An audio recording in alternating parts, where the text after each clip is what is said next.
Good evening, ladies and gentlemen. We are back again, and this time we have a very, very interesting conversation that I'm really looking forward to because you're learning here from the industry's best.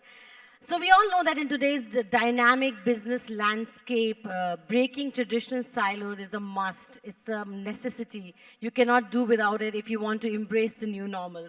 So in today's fireside chat, we will delve into the intriguing intersection of established businesses, often referred to as legacy, with the realm of fresh ideas and innovative approaches. In this rapidly evolving business landscape, the juxtaposition of tradition and innovation has become a focal point for organizations to stay relevant and competitive.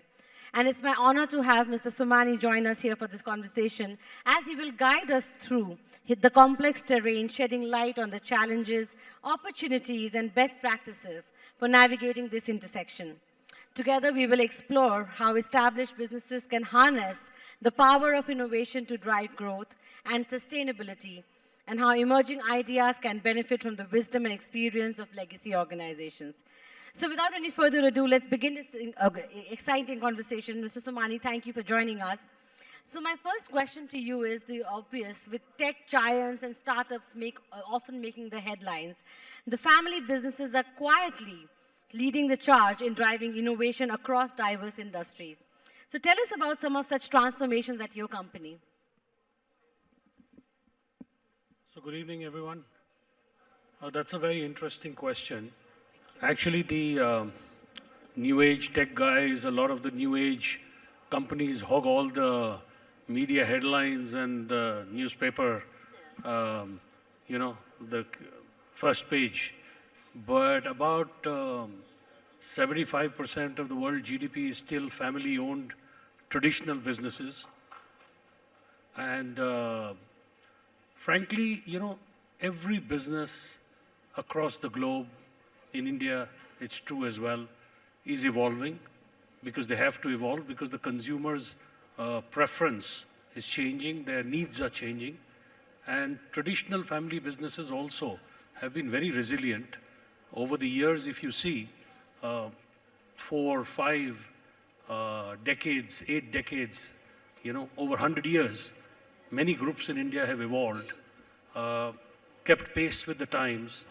And I think it's very important that recognition be given to them also, because they, in terms of creating employment, in creating cutting-edge technologies, they are not lacking compared to any of the startups or new age businesses. Traditional businesses still are the mainstay of the Indian economy in terms of creating employment and also leading innovation in many ways.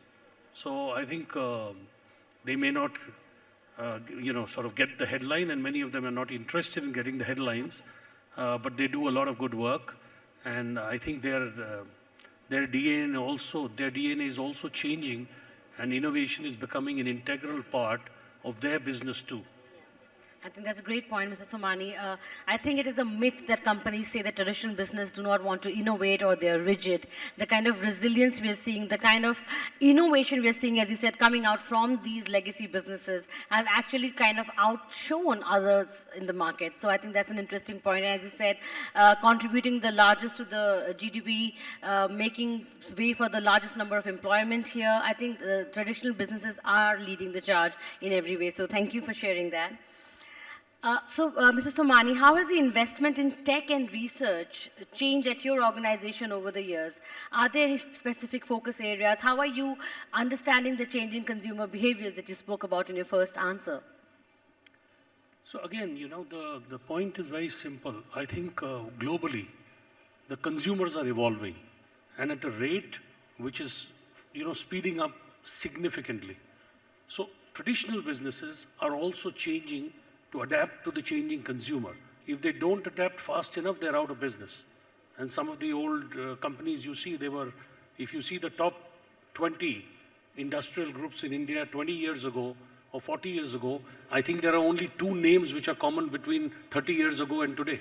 Those groups have gone out. They've either, innovate or perish. Yeah, they've either ceased to exist or they've fallen down the table significantly.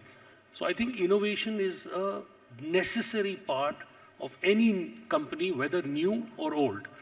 In fact, you have to judge what the consumer's unmet expectations are, and you have to make sure that you are able to deliver to your consumer at the right time, at the right cost. We are not innovating for the sake of innovation. So we are not, typically companies, pharma companies are different, but because they have to do basic research, but I think most other companies do applied research. They basically need to do innovation in reference to the needs of the consumer. So basically, if you see in our product category, for example, we are the oldest to have a recognized R&D center. It's been up and running for over 50 years. We have another tech center in Gurgaon. We do work on cutting edge technologies on very simple things. All of you use our products or those type of products. Water is a scarce resource the world over. We've been at the forefront of technology in reducing the consumption of water. And from something like 15 liters per use, it's now down to 4. We have products which are proprietary, which do the work at 2. We are just going to introduce in the next few weeks globally first of its kind product in the world, which will cut your consumption of water from your taps by 98%. Not 8, not 10, not 25, 98%. And it can be retrofitted. So it doesn't cost you much. It's not that you have to check out your old tap and put in a new tap. It will fit all brands, whatever the brand you have, it will fit that tap. Is 98% water saving. That's all done by, our very committed R&D guys who continue to look at opportunities of saving the one resource that we use in our products, and that's water. That's such a great analogy, such a great example of how you have used how you've changed with the times, understanding what consumers need, understanding what the environment needs, and invested in R&D good enough to create products that suit what is needed in today's time. That's very, very critical. So thanks for sharing that. It said, Mr. Somany, that you should not introduce new customs in an old village. So how difficult has it been for a legacy organization like yours to break the silo? That's a very good question. My friend is here, the Secretary General, earlier Secretary General of FICCI. We've had enough conversations within FICCI of how to change the traditional mindset. And actually, that's the most difficult thing to do. We've always discussed, and many global strategy experts have said that finally, culture eats strategy for breakfast. That's very often said. And the basis for that is very simple. You can draw up the best strategy in the world, but if you don't have the right people to implement it and they're not fully committed, even the best strategy, hands down, fails. So I think the key, and the companies that succeed, the key is how to make sure that there is a buy-in from all your people to do what you want them to do in a newer way. If there is no buy-in, then whatever be the plan, it will fail. So in our case, it has always been difficult. We are 60 years old. We have an old workforce at some of the factories, old mindset. So it's been quite a difficult task in terms of changing people. But two things help. One, the changing needs of the consumer help. So if you're going to make a product which the consumer doesn't want, everybody is now savvy. Every employee is very savvy that you will exist as long as you are able to service the needs of the consumer. If you don't service, you'll be out of business. So that is an external pressure which comes on them. Internally, of course, you have to have a lot of meetings, a lot of sessions on culture change. And I think if you can get that piece right and people get motivated to do what they're supposed to do, then I think your ride becomes much easier and much more seamless. And the third thing is younger leadership helps.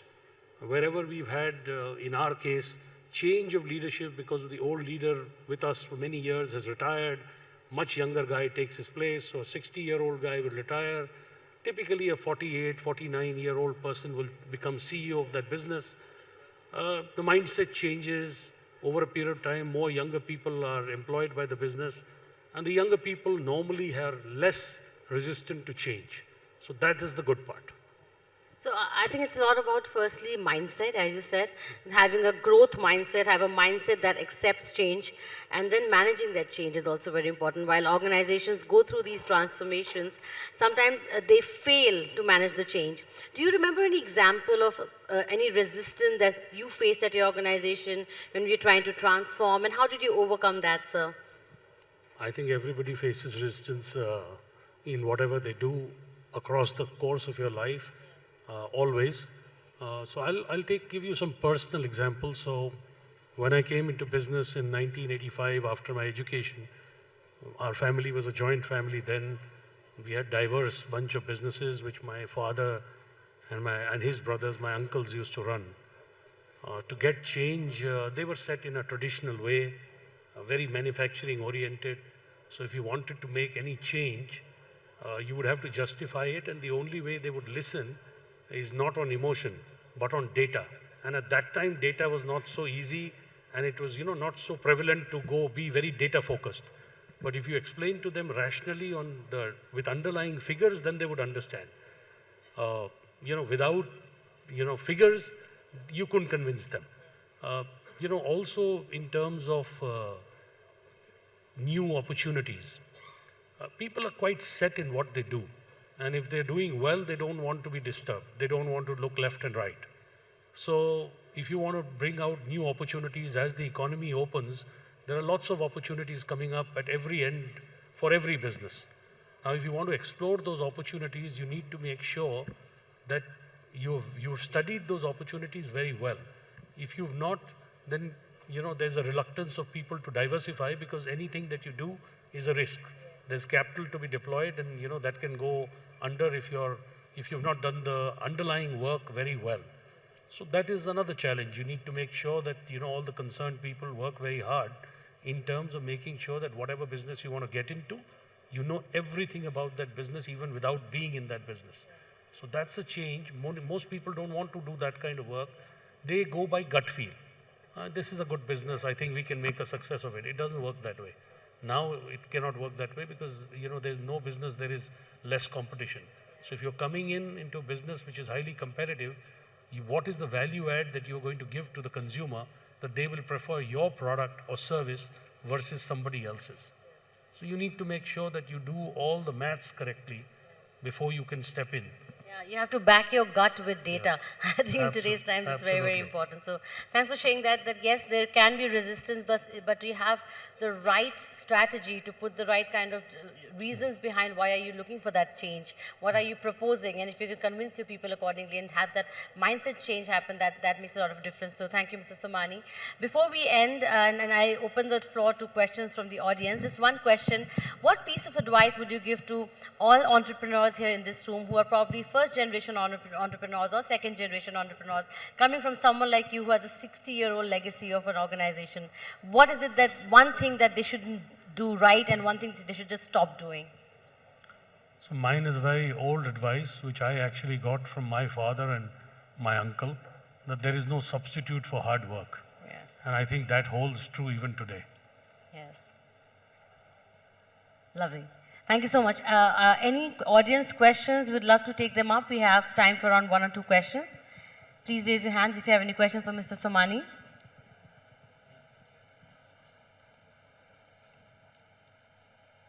All right. They seem to be quite happy. Yeah, I think everyone's very happy. But thank you so much, Mr. Somany. Very inspirational talk from your side.